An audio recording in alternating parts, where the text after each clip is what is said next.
to my channel. I am going to be doing my birth story today, which was kind of a long process, so this video might be a little long, it might be a little confusing. I'm gonna try to explain it. So I did have to go back into my old text messages with my mom and some friends to kind of figure out the whole timeline of the situation because it happened over the course of 5 days. So if you see me looking off to the side, that's just because I have my notes written down from Monday to Friday of everything we tried and everything that kind of went on. So we had a scheduled induction for April 8th. Basically, they told us just to go ahead and call in that morning at about, I think it was like 5 a.m. or 4 a.m. and they would tell us what time to come in. So we went ahead, called them, I think it was 5 a.m. They told us to come in at 6 a.m. and that would get checked in and everything. So we went ahead, brought our bags and all that on Monday, April 8th at 6 a.m. We got checked in, everything was good. We were kind of expecting to have a baby by that night, maybe the next night following. That's not what happened. So if you didn't know, I went in exactly at 36 weeks. On April 8th, I was 36 weeks pregnant.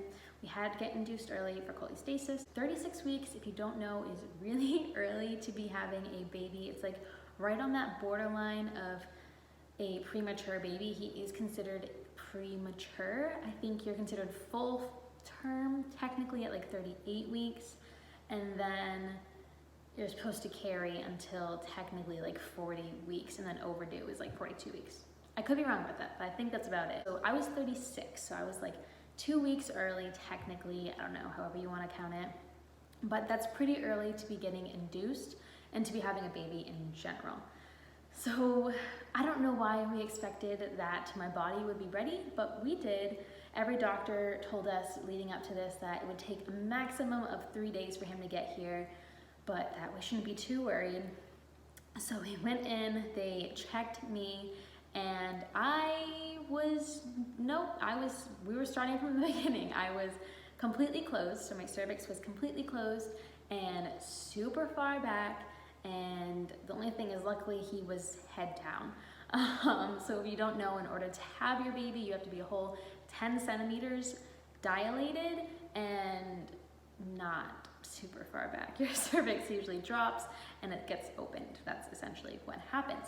So for me, we were starting from the very beginning. We went ahead and decided to start with this pill called miso. At least that's what they called it at my hospital. I think it's also known as Cytotec. I think it's Cytotec. It could also be Cervidil, but I'm pretty sure it's Cytotec. But we started me on miso. So for this pill, it's a really tiny pill that you take orally every 4 hours. And for the first 2 hours of the 4 hours, you have to be hooked up to monitors to watch my contractions and how the baby's doing. And the last 2 hours you can be taken off, and then you go ahead and take your next dose, 2 hours on, 2 hours off. Essentially, that's just how it kept going. And they wanted me to do 3 doses of this. So 3 doses, each pill every 4 hours. And the first dose, totally fine. I had some minor contractions, nothing crazy. I would say it was like a 1 or a 2 on a scale of 10. I was able to walk and talk through them. And then the same thing with the second pill. And then the third pill came around 6 p.m. My first 2 hours, like I said, I was on the monitors and I was eating dinner, I'm pretty sure, me and my husband, and I was walking around eating, just talking, hanging out. And we obviously can see the monitor I'm hooked up to, but it was like a wireless monitor, so I could walk around and we could see it. And we could see when my contractions would go up and when they would come down. We can also see his heartbeat.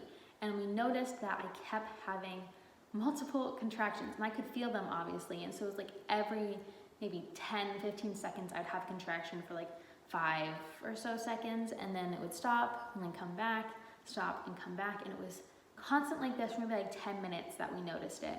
And then all of a sudden the nurses came in and they were like, "Are you feeling these contractions?" And I was like, "Yeah, I am actually. I was just supposed to like buzz you guys and kind of call you." And we just kind of thought it was nothing though, because more contractions means that we're getting progress, right? Maybe I'll be dilated more. We'll be getting somewhere. The baby will come tomorrow. Like, great, that would be awesome. So we didn't think much of it, but the nurse was like, "No, you should lay down, like let's relax, because it's affecting his heart rate." So every time I had a contraction, his heart rate would skyrocket and then it would drop back once it stopped contracting. So we were like, oh, okay. So he laid down wasn't really helping. They had me lay on my side, and that started to help. And they had me drink a bunch of water. And that was great, we were good. It kind of started to chill out. Once they left the room, maybe another 15 or so minutes passed by. I was eating while laying on my side, and my husband was next to me, and all of a sudden I started to feel contractions again. And he was like, "You're having contractions again, like crazy." And I was like, "Yes, I am." The nurses instantly come in because they can see the monitor out where they are in like the nurses area. They're able to see all of our monitors. I'm trying so hard not to wake him up. They were able to see all of our monitors to make sure, you know, if suddenly baby was having an issue, they'd be able to see it and they could come in like they did. So they were like, "Oh my goodness, like it's happening again." So they had to actually hook me up to IV fluids to try, because they thought maybe I was dehydrated, and that did end up helping, but I hate IVs so much. So had IV fluids running. They decided they didn't want to try the pill anymore because it kept doing that, and they checked me after having those 3 doses of the pill, and unfortunately I was only up to a centimeter dilated, which we were excited about at the time, but unfortunately that centimeter was about as far as we were gonna get, spoiler alert. So after that, they decided they wanted to try something called a Cook's catheter. I think there's another name for it. I think it's like a Foley balloon or something. Essentially what it is this long tube like catheter that has 2 little balloons at the very top, like super, super tiny balloons. And they go ahead and insert this inside of you. And they have one of these balloons sitting on the inside of your cervix and the other sitting on the outside, and then they slowly fill it with saline to put pressure on your cervix to kind of, you know, if you press on something from both sides, eventually it kind of thins out. So to try and help thin out your cervix and get you ripened and ready for labor and dilated essentially. So they went ahead and put that in around 10 p.m. It wasn't painful going in whatsoever. There was like maybe one moment of pain that was like a 6 or so out of 10, but it really wasn't that bad. But it was after it was in that it was miserably painful, but I was excited about that at the time because I thought that meant that it was doing something. So they told me that usually within the first 2 hours of having this put in, you get really, really crampy. It can be really painful, but usually after 2 hours, it subsides and you're fine. So I was like, okay, I'll go ahead and wait 2 hours, but they said if I need any sort of pain medicine, they can go ahead and give me a shot in the butt of, I think it's morphine and something else. So it's morphine, which is a painkiller, and then something to help you sleep. So they said that they could give that to me if that's what I wanted. I was like, okay, I'll wait the 2 hours. If it subsides, I'm not gonna get something that like I don't need. Waited maybe like an hour, started to get crampy. All of a sudden it got really, really bad. And I was like in miserable pain. I thought that at this point, I was like, oh my God, if this is labor, if I'm only like 2 centimeters dilated and this is what these contractions are feeling like, then I'm gonna need an epidural like ASAP because this was awful. I did eventually ask for the pain medicine. I think I got it around midnight or so. So I did wait the 2 hours, and then I waited a little bit more and it just wouldn't go away. So I was like, fine, screw it. Give me the medicine. It was great, it was amazing. Highly recommend the medicine because after that I fell right asleep. I definitely could still feel the pain, but it was, I think just the sleepy, like the morphine didn't help, but the sleepy medicine that they gave me totally did help. It just kind of made me not care about it and made me fall asleep. Then on Tuesday morning, they went ahead and took the Cook's catheter out, went ahead and checked me around, I want to say like noonish, and sure enough, I was only a centimeter dilated. We were all really shocked because usually people, when they get the Cook's catheter put in, it gets you to a 4 or a 5, but nope, not for me. My cervix was really stubborn. So unfortunately, I was only at a centimeter. They went ahead and decided to put me on that pill that we tried the day before again, the miso, and we did the 1 dose of that. It didn't really do anything. So then that night around 6:30 p.m., we went ahead and tried something called Cervidil. I think this one's Cervidil. It's essentially like a tampon. They explained it. that they just put inside of you and then it sits there. It didn't hurt getting it at all, but at the same time, it also gave me nothing. No contractions, no cramping, no nothing. The next morning on Wednesday, they went ahead and checked me. Sure enough, I was 1 centimeter dilated. They sent us home around noon. We tried asking for a C-section and they said, no, you're technically not a failed induction yet, even though we pretty much tried everything that there is to ripen my cervix. They said you're not a failed induction yet, therefore we can't really say that a C-section is the best idea. Let's go ahead, send you home, give your body a break, come back tomorrow morning around 4 a.m. We were like, okay, so we went home around noon on Wednesday and came back Thursday. Wednesday, I kind of spent the afternoon walking around. We went to the mall to walk around. I walked around my apartment complex up and down the stairs. People probably thought I was crazy, but I had to do what I had to do. So we went back in on Thursday. They decided, okay, let's go ahead and try the meso again, since that's the only thing that did get you to a centimeter that first day. So we went ahead, tried it. Sure enough, nothing happened. So at 8 p.m., they decided, let's go ahead and try another Cook's catheter. They went ahead and tried to put in this Cook's catheter, except this time, it wasn't going in. It hurt so bad. Essentially, they thought that maybe the first time, since it really didn't hurt and only hurt when I had it in, that maybe they put it in wrong, maybe they didn't fill up the balloons enough, and that's why it didn't really work. So they decided they wanted to try it again and try making sure that they put it in perfectly and filled up everything they needed to, whatever.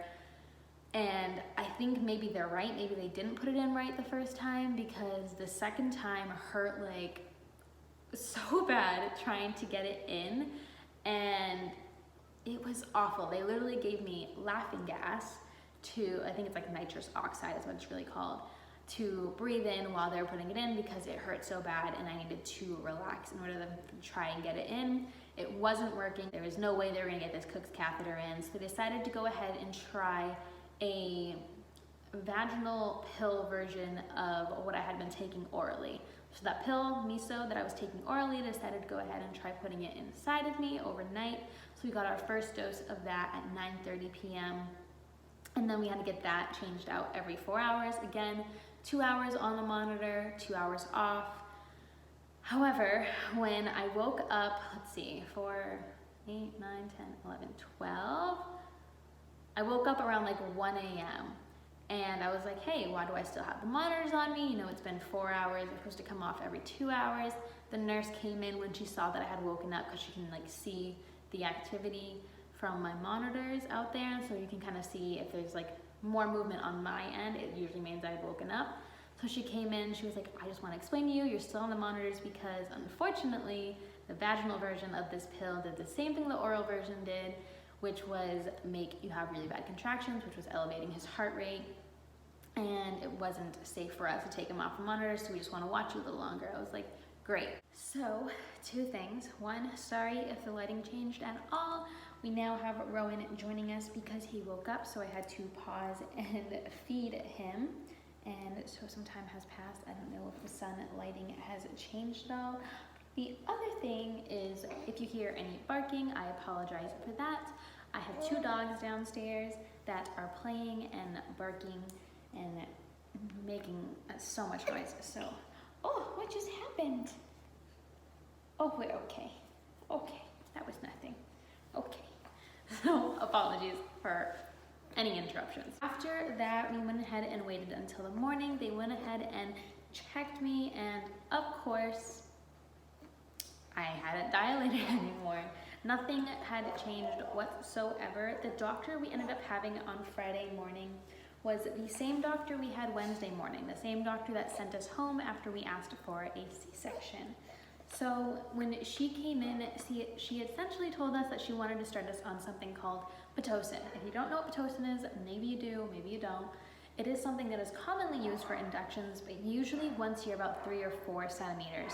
Otherwise, you're just kind of doing nothing. If you're 1 centimeter, 2 centimeters, chances are it's not going to help very much, especially if you've tried everything else to help ripen your cervix, and the last 5 days it's really done nothing. So I was really nervous to try Pitocin. I've heard horror stories. My mom's been induced before with my sister, and Pitocin was not good for her. I was also nervous because I hear Pitocin can really affect the baby and cause them to go into distress, and he was already kind of getting stressed out just by being on simple pills that were super small. Oh yeah, I know. So I really wasn't a fan of the idea of Pitocin. So I told them, no, I don't want Pitocin. And they said, okay, we can go ahead and try placing another Cook's catheter. And I said, no, we've tried that once. It didn't work. Either you guys placed it in wrong or it just didn't work. And we tried getting it in the second time, and it wouldn't go in. And I haven't dilated any more than I had from just the other night. So why would it suddenly go in now? Like, no, I don't want, no, I don't want the Cook's catheter. Plus the Cook's catheter is something you have to have in for a whole 12 hours. And at this point I'm talking to them and it's about maybe like 8, 9 a.m., possibly even, yeah, probably like 9 a.m. So if I have to wait another 12 hours, I'm gonna have to go through the whole day with this in me, in pain. Last time I was able to get it overnight, so I was able to sleep through it all, but I'll be awake. So I'll have to go through this whole day in pain just to probably have it turn out to not do anything. So I said, no, I don't want the Cook's catheter. And they were like, okay, well, we can't get you on the pills anymore because they keep putting you in distress and putting the baby in distress. So our only options are Pitocin or the Cook's catheter. And I was like, well, no, actually, I've been here for 5 days. We have another option. It's called a C-section. And don't get me wrong, I was someone who wanted a completely natural birth. I mean, as natural as an induction can get. I wanted a vaginal birth. I wanted no epidural. I wanted, try and go as natural as possible. And I was terrified of a C-section, but I had been there for 5 days. I know when enough's enough. I was all set. He kept getting put in distress. Oh, I'm sorry, Buggy. He kept getting put in distress, so I was just like, give me a C-section. Like, what are we waiting for? So they were like, okay, the doctor was like, okay, I'll go and talk to the main doctor on call and the surgeon on call and see what they think, and I'll come back and we can chat. And I was like, okay.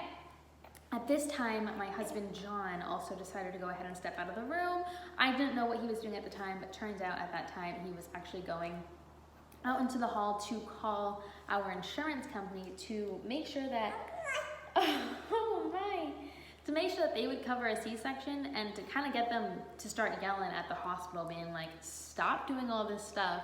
You've already tried everything to try and ripen her cervix. It's not happening. Like, get her a damn C-section. Yes, I know. So he was out of the room, and it was me, my nurse, and then the nurse, it's a teaching school, teaching hospital.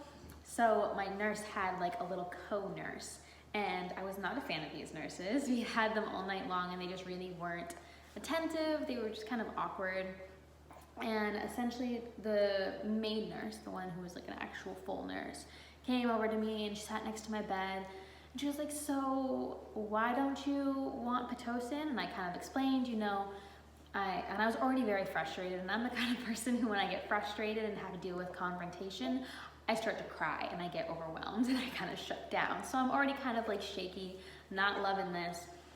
And not to mention I've been in the hospital for like 5 days now trying to get my baby out of me, and I'm just a hormonal mess. So I would just kind of explain why, I don't want to put him in distress. I don't want to put my body through anything he doesn't have to go through at this point. Like, I've been here for 5 days. Let's just get going. And then she starts going, oh, who told you it put him in distress? Kind of essentially telling me that I'm wrong and that I don't know what I'm talking about. And it just, the way she was saying things and the way she was talking to me was a very manipulative, rude tone. And I don't know if it was because I'm younger. I don't know if it's because, I'm alone, I'm in a vulnerable situation, but it just felt like she was really taking advantage of the situation at the time and was telling me that I had no clue what I was talking about. And she was like, pointed to the monitor, she was like, look, he's textbook, he's perfect right now, he's perfectly healthy. And I'm like, yeah, sure, he's perfectly great right now, but just, a couple hours ago when I was on the pills, you guys kept coming in here and I had to get hooked up to IVs, and like, he wasn't doing good. So like, why would Pitocin be the smart move here? Like, I don't want it. And she just kept trying to like talk me down and like telling me that I'm wrong, essentially, and kept taking advantage of the situation. So at this point, I'm not talking to her. I'm just like, yep, nodding my head, and I'm on my phone, texting my mom, get to the hospital right now. They aren't listening to us. So my mom did not want me to go on Pitocin. Like I said, she had been induced before. She had been induced before with my sister. She knew how awful it was and that my body wasn't ready for Pitocin and that I should not be put on it and that Rowan shouldn't be put through that. So she was like, I'm gonna come over and be a mama bear and yell at some doctors if I need to. At this point, I'm pretty much on the verge of tears because I have someone telling me I have no idea what I'm talking about. Plus, I'm just frustrated and want my baby here. And so John starts coming in and the nurses start leaving. And as they're leaving, I start to kind of have a mental breakdown. John comes up to me and he's like, what's wrong? And I'm like, can you shut the door? Because these two nurses kept leaving my door open. I don't know why, but they kept leaving our suite, our room, hospital room, whatever, door open. And I felt like it was so rude to do that. So I was like, can you shut the door? And he turned back to go shut it. And as he was shutting it, I was like this awful, like I was sobbing. So I made like this awful crying noise. And the nurses turned around as they were leaving and they were like, oh my gosh, are you okay? And he was like, get the F out, like leave. And he was like, and then he came back to me and shut the door on them and was like, what's wrong? And I was like, they're not listening to us. They're not going to give us the C-section. I'm done. Like, I want my baby. Like, I'm not having them put anything else in me. I'm going to leave this hospital and go find a different one. Like, I am done. Rowan is on the ground. I'm so sorry if you hear him talking to himself. He is playing on his little play mat. But essentially, I was done. Fortunately, the doctors actually came back into the room and said, okay, we're gonna give you this C-section. However, you need to understand, this is an elective C-section, not a requested C-section because like you failed your induction or something. Like this is a requested C-section. And I was like, okay, I don't care what kind of C-section it is, get my baby out of me. So we had our C-section then scheduled for noon and I went in, everything went great. They probably started the process, like actually, getting him out at like 12:20. John came in and he was born at 12:26. My C-section went amazing. If you guys want a whole like my C-section experience and my thoughts on it and my recovery, please let me know it down below. But I loved my C-section experience. So that all being said, Rowan was born on April 12th at 12:26. Is that a PM? PM. And he was born at 6 pounds, 12 ounces.